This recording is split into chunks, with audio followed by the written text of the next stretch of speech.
Ako'y nakakita ng namumulaklak na papaitan. Sarsalida ang kanyan, ang pangalan niyan.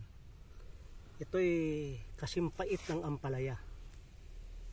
At na mayroong mga buto na gumugulang na pwedeng itanim. Una akong nakatikim nito sa Occidental Mindoro.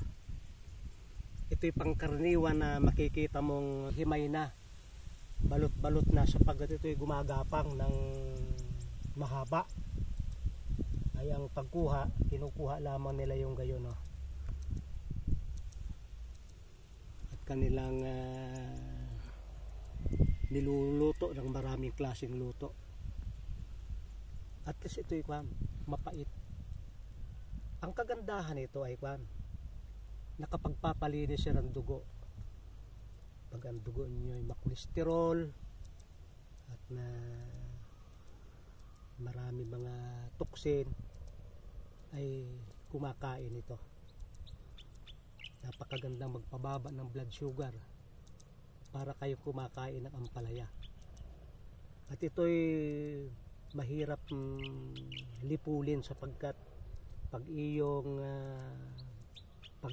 tinalbusan ay lalong dumadami. Kaya ko tuwan-tuwa ay namumulaklak siya ng kulay blue. Mataas ang antas ng anthocyanin. Kung matyaga lamang kayong manguha nito at iisa-isahin,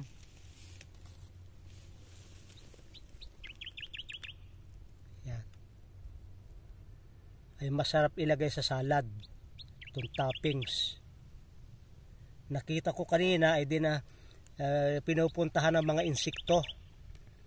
Ibig sabihin ay mayroon siyang kaunting honey na nakukuha. At kung ito'y pababayaanan na hindi kakalat yan hanggang doon sa malayo. Tama-tama na ito'y makakakuha kami ng pantanim. Nabubuhay ito sa mga tubig, sa mga basang lupa. Napakaganda niya kapag ang lupa ay basa. May insektong nangunguha ng honey.